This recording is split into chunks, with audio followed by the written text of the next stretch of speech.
Everyone thinks the Cuban Missile Crisis was about missiles. But the real panic wasn't just in the skies over Havana, it was in the vaults under Lower Manhattan. October 1962. The world was supposedly on the edge of nuclear war. American families were digging fallout shelters. Khrushchev and Kennedy were playing chicken with the future of the planet. That's what the history books show. That's what the TV documentaries dramatize. But here's what they usually leave out. At the same moment when U-2 spy planes were photographing Soviet silos in Cuba, Wall Street was executing emergency financial maneuvers that had nothing to do with defending freedom and everything to do with protecting capital. Because the real question wasn't just, will the missiles fly?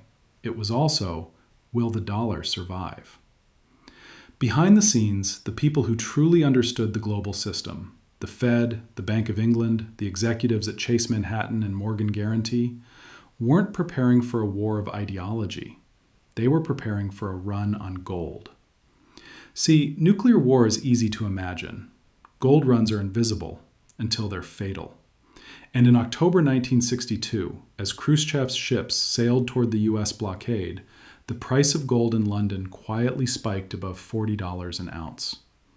It doesn't sound like much, but in a system where gold was pegged, by law, at $35, that was a cannon blast.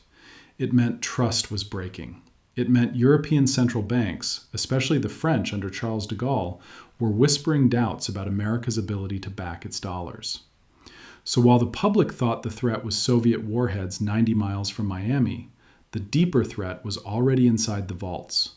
Too many dollars circulating abroad and not enough gold to honor them. Because here's the part nobody told your history teacher. The American empire didn't just need to win the Cold War, it needed to look solvent while doing it. And solvency, in 1962, still meant gold. So the moment the world thought it was standing still, the U.S. Treasury was draining London markets of physical metal. The Federal Reserve was issuing secret guarantees, and the State Department was coordinating currency flows like a military operation. And the stock market? It rose.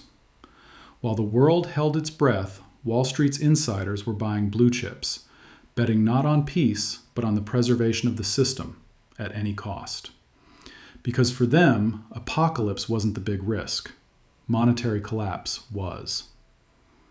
To understand why Wall Street behaved the way it did in 1962, you and I have to step back more than a decade, because the crisis didn't begin with Cuba, missiles, or Kennedy. It began in the late 1940s, when the United States built a financial machine so powerful, so elegant, and so fragile that even a rumor of war could crack it. After World War II, the U.S. held 2/3 of the world's gold. That wasn't propaganda, that was arithmetic. Fort Knox, West Point, the New York Fed's underground vaults, together they contained more than 20,000 tons of metal. In an era when money was still anchored to gold, this wasn't just wealth, it was leverage. It meant Washington could print dollars with confidence, lend dollars abroad, and rebuild Europe without draining its reserves. But nothing in finance stays still. By 1958, the picture was already shifting. America was now importing more than it exported. Its military footprint, from Germany to South Korea, was spreading faster than its gold stock.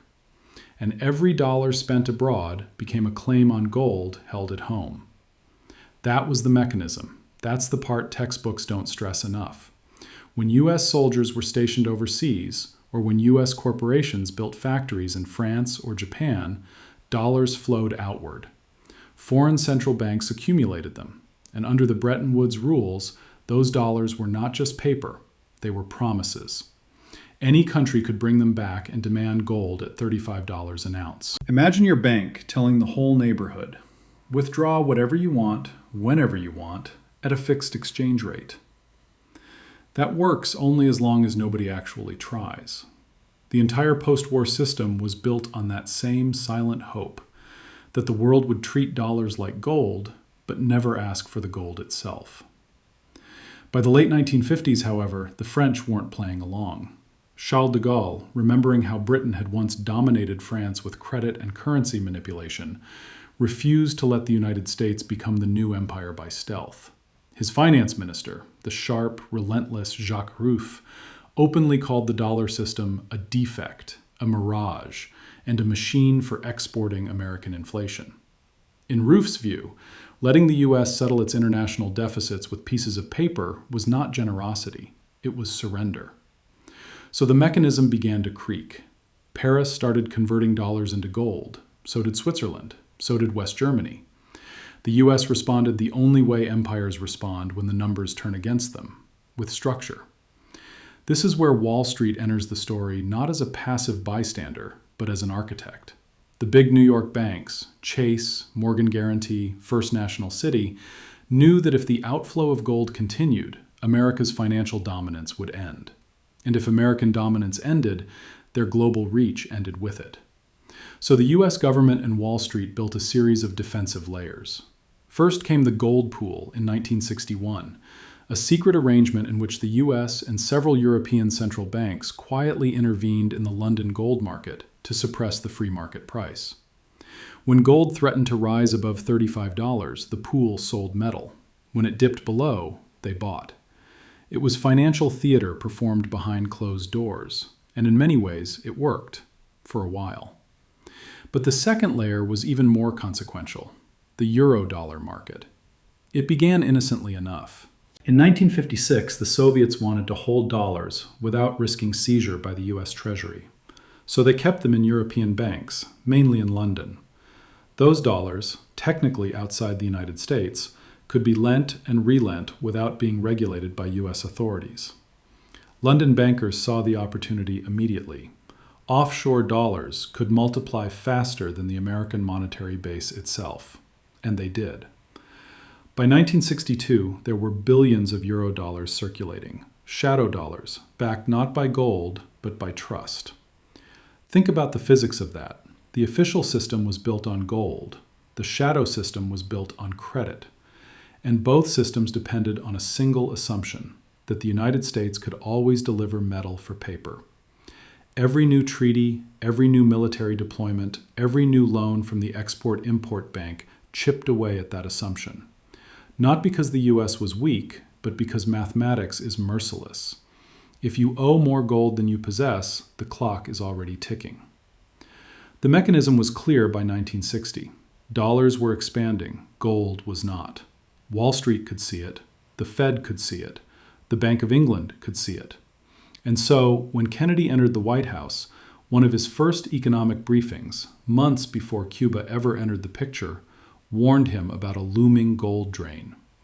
The U.S. deficit in 1960 was $3.9 billion. Gold outflows were increasing, and European central banks were restless.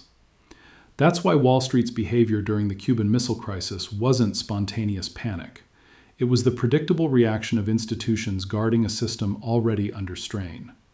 They had spent a decade constructing a fortress around the dollar, an elegant, fragile, gold-backed empire disguised as a monetary agreement. And they knew how easily a geopolitical shock could break it. Because in a world where every dollar abroad is a potential claim on U.S. gold, even the rumor of war is enough to trigger conversion. Not because people fear bombs, but because they fear devaluation. Banks don't prepare for mushroom clouds. They prepare for shortages of metal. And in October 1962, that shortage felt closer than ever. From the outside, it looked like a golden age. The 1950s and early 60s were a time of booming American prosperity. Suburbs exploded, credit cards appeared, cars got fins and chrome, the Dow Jones climbed, the dollar was strong, the world was stable, and everyone believed the system worked. But that's the trick of illusion. It only holds if you don't look too closely. Because behind the post-war glow was a quiet mathematical imbalance, one that kept growing, silently, with every overseas base, every dollar loaned to a foreign ally, every barrel of oil priced in greenbacks. Wall Street knew it, Washington knew it, but the public? They were never told. What held everything together was trust, and something even more powerful, denial. The denial that America could ever default, the denial that gold might run out, the denial that the very system built to prevent another Great Depression was already laying the groundwork for a future one. And so the illusion kept growing. The gold pool, launched in 1961, was the financial equivalent of fixing a clock by painting over the hands. If the free market price of gold in London rose above $35, the US and its allies would sell. If it fell, they'd buy. The price was to be kept still, not by confidence, but by constant intervention. And that created a double world. In official Washington, gold was worth $35 an ounce, as it had been since 1934. But in real London, behind the smoke of closed-door meetings at the Bank of England, that price was held down by a cartel. Why did they do it? Simple. The moment gold rose above $35, it signaled that the dollar was overvalued. And if the dollar was overvalued, foreign banks would convert their reserves into metal and drain Fort Knox. So Wall Street, with the Fed and the Treasury, played defense. They coordinated dollar swaps with European banks, temporary exchanges that made central banks feel liquid without touching the gold. They pressured allies not to redeem dollars. They leaned on London to keep the market quiet. And through it all, they pushed the narrative that everything was under control. But there was one engine they couldn't stop: eurodollars. Every time a dollar left the US for oil, military aid, corporate expansion, it could become a eurodollar. And those dollars, traded offshore, weren't backed by gold. They were backed by reputation. That is, by the idea that if push came to shove, the US would make good. But what happens when a government spends more than it earns for 20 straight years? By 1962, the illusion still held. Wall Street was riding high. U.S. banks were expanding overseas, using eurodollars to finance foreign trade, foreign construction, even foreign speculation. And because these dollars never came home, they didn't count against America's domestic monetary base. In effect, it was an offshore printing press. Imagine a casino that lets you cash chips for gold, but also lets you play with unofficial chips as long as you promise not to turn them in. That's what eurodollars were. And as long as nobody ran for the cashier's window, the game continued. And the game was spectacular. General Motors was selling cars in 5 continents. IBM was wiring up Europe. U.S. oil companies were dominating the Middle East, not with armies, but with contracts priced in dollars. Every barrel pumped meant more dollars held abroad, and every dollar held abroad meant more potential claims on gold. But no one called them in, yet. Why would they? America looked invincible. The dollar was the currency of trade, aid, and power. Its tie to gold was never questioned, because questioning it meant questioning the entire world order. Even Kennedy, young, dynamic, photogenic, was seen as part of the illusion. He promised a new frontier, but behind the scenes, his advisors were fighting to contain the old problem, the gold drain. The president's economic report in 1962 included entire sections on balance of payments pressures, but the public never heard about those memos. The press didn't print the details. Wall Street didn't shout, because illusions don't survive sunlight. And yet, like all illusions, this one carried a fatal arrogance, that numbers could be bent to suit politics, that deficits could grow, gold could stay still, and trust could hold forever. But arithmetic doesn't lie. By the time of the Cuban Missile Crisis, the U.S. had only $16 billion in gold reserves and over $24 billion in foreign dollar liabilities. The math was already upside down. And just like with every bubble in history, from the assignats of revolutionary France to the hyperinflated bonds of Weimar Germany, the people benefiting the most always believed it could last. Because belief is the final fuel of any financial illusion. And in 1962, belief still burned brightly. Illusions never die loud. They fade, quietly at first. Like a silent leak behind a wall, you don't notice until the ceiling caves in. And in the autumn of 1962, during those 13 tense days of the Cuban Missile Crisis, the first cracks became visible, if you knew where to look. While the world watched Soviet ships inch toward Kennedy's blockade and American bombers circled like vultures in the sky, something was happening far below ground, in the bullion vaults of London, Paris, and New York. Gold was moving, fast. On October 24th, just 5 days into the standoff, the London gold market saw a massive surge in buying. The the price nudged up to $40.22 per ounce, a full 15% above the official U.S. peg of $35. That was no accident. That was a signal.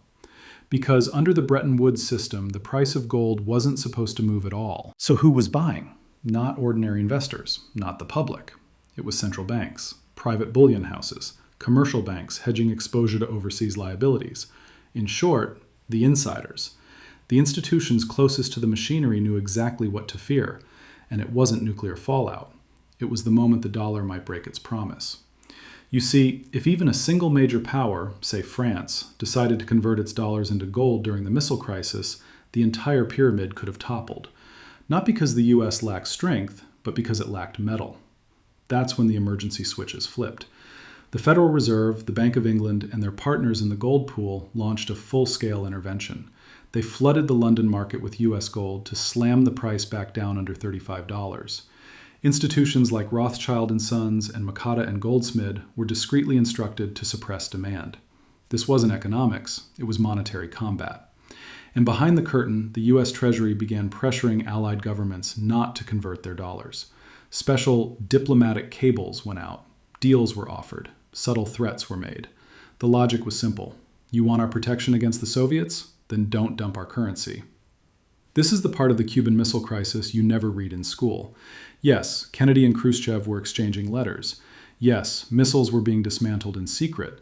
But at the same time, the U.S. was defending its monetary empire with every tool short of war, because the numbers had turned. By 1962, for every $1 in gold, there were $1.50 in foreign dollar claims. The U.S. was running a persistent balance of payments deficit, bleeding gold year after year. In 1958, it lost $2.4 billion. In 1960, another $1.7 billion. And in 1962, as the missile crisis peaked, the loss surged again. That's when Wall Street moved. You might expect the markets to crash during a nuclear standoff, but that's not what happened. The Dow dipped slightly in the early days of the crisis, but then recovered fast. In fact, by November 1st, just days after Khrushchev blinked, the market had bounced back almost completely. Why? Because the smart money saw the truth. The U.S. was willing to do anything to preserve confidence in the dollar, including lying, leaning, and liquidating its own reserves. This wasn't just strategy, it was necessity. Remember, a single European conversion, just one massive gold withdrawal, could have signaled to the world that the emperor had no metal. That the United States, like Britain before it, had built an empire too big to redeem. So in those critical weeks, Wall Street didn't bet on peace. It bet on continuity, on the idea that the system would hold, no matter what it cost. And for that moment, it worked. The gold pool held. The dollar stood. The missiles turned back. But there was a price. America's gold reserves fell to under $16 billion. The private London market had tasted blood. France was emboldened. And the eurodollar system, that offshore dollar bubble, kept growing. By solving one crisis, the U.S. had seeded another, because suppressing a symptom isn't the same as curing a disease. The drain didn't stop, it only deepened. The pressure didn't ease, it built behind walls. In 1968, the gold pool would collapse entirely. In 1971, Nixon would close the gold window for good, ending Bretton Woods and severing the last tie between money and metal. But the tipping point, the silent breach, came in October 1962, when trust in the system shook, when the price of gold screamed, and when Wall Street chose not truth, but survival. If this part revealed something you were never taught, let me know in the comments. Who do you think really won the missile crisis? The missiles turned back, the headlines faded, and history called it a victory. But systems don't care about headlines. The U.S. had won the most visible battle, the geopolitical standoff. But it had quietly lost a much deeper war, the ability to anchor its currency to anything real. What came next was a slow-motion unraveling, not just of Bretton Woods, but of the very idea that money should be tied to anything beyond government will. After 1962, the gold drain accelerated. Foreign central banks, especially France, began doubting America's promise to redeem dollars for gold. And why wouldn't they? The U.S. had shown that when pressure came, it would do anything, intervene in markets, suppress prices, even bluff its reserves to keep the illusion alive. The system had crossed a line from discipline to manipulation. By 1965, Charles de Gaulle was openly calling for a return to gold settlement. In 1966, he sent a French battleship to New York Harbor to physically retrieve France's gold from the Federal Reserve. It wasn't a financial transaction. It was a statement. We don't believe you anymore. Others followed. In 1967, Britain devalued the pound. In 1968, after a speculative gold rush, the London gold pool collapsed. Just 3 years later, on August 15, 1971, Nixon closed the gold window entirely. It was the end of convertibility and the beginning of the world we now live in, a world of fiat money, where currencies float not on value, but on trust. So what does this have to do with today? Everything, because the same pattern that played out in the 1960s is happening again, just with different tools. Back then, the problem was too many dollars abroad chasing too little gold. Today, it's too many dollars everywhere chasing too few real assets. In 1962, the threat was a mass redemption, sovereign banks turning paper into metal. Today, the threat is different. It's a mass rotation. Investors, foreign governments, and even citizens dumping currency for hard assets, land, commodities, energy, Bitcoin. In 1962, Wall Street defended the system by suppressing gold prices through the gold pool. Today, it does it through derivatives, ETF liquidity, and central bank policy coordination. Back then, they called it the balance of payments crisis. Now we call it inflation, asset bubbles, and global liquidity imbalances. But the root is the same. Too much credit, too little anchor. When money is no longer linked to anything real, gold, oil, hours worked, goods produced, it becomes a claim without substance. And eventually, those claims come due. Wall Street didn't stop after 1962. It evolved. The collapse of Bretton Woods opened the gates to a new order: the petrodollar, financialization, offshore banking, and the explosion of debt instruments. No longer constrained by gold, the U.S. could now export not just dollars, but debt. And it did. From the Reagan deficits to the Clinton tech bubble to the quantitative easing era post-2008, the machinery shifted from defending gold to defending yield. Now the anchor wasn't gold bars in Fort Knox, it was treasury bonds on central bank balance sheets. And instead of calling gold back, foreign governments recycled their dollars into American debt, trusting the system not because it was fair, but because there was no alternative. But every system has a shelf life. In 1962, the cracks showed when the threat of war forced insiders to act. In 2008, the cracks showed when mortgage-backed securities collapsed under their own illusion. And today, the cracks show in inflation, rising interest rates, and central banks scrambling to control the narrative. Here's the modern echo. When trust in the dollar is questioned, Wall Street still reacts the same way. Not by reforming, but by defending. Not by revealing, but by managing the optics. Gold is no longer the battleground. Now it's CPI numbers, GDP forecasts, central bank language. A carefully engineered theater designed to prevent a panic, not unlike the gold pool interventions of the 1960s. We still live in a confidence-based monetary order. Only now the illusion isn't $35 gold. It's 2% inflation. It's transitory. It's temporary liquidity. But the math doesn't lie. Just as in 1962, there are more claims than there is collateral, more debt than income, more expectations than delivery. And once again, Wall Street is positioned not to warn the public, but to front-run the consequences. They'll buy the dip, rotate into real assets, lobby for bailouts, suppress panic, just like they did during the missile crisis, while the public watched missiles and the insiders watched money. If this sounds familiar, it should, because they did it with gold in the 60s. They did it with mortgage bonds in 2008, and they're doing it now, with everything from commercial real estate to sovereign debt.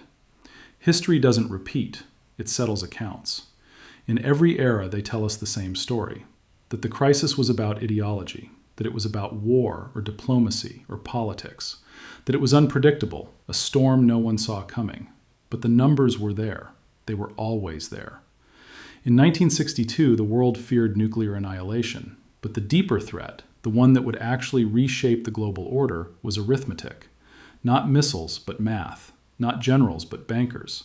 Not detonation, but depletion. Because gold doesn't lie.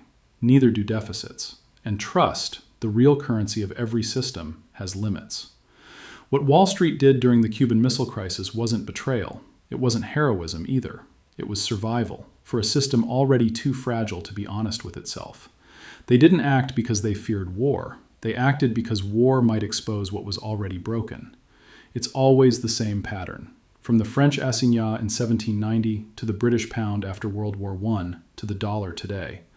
Every monetary empire believes it is different, that its credit is eternal, that its exceptions are justified. But systems don't collapse because of bad intentions. They collapse when numbers outgrow gold, real income, or trust. And when that happens, the insiders are the first to know. They don't warn, they reposition. And by the time the public notices, the vault is already empty. So if you're hearing this in 2025, understand something. The next crisis won't look like a missile launch. It'll look like a liquidity shortage, a credit freeze, a quiet run on the system dressed up as a policy debate. It won't come with sirens, it'll come with assurances. That's how illusions end, not with a bang, but with a press release.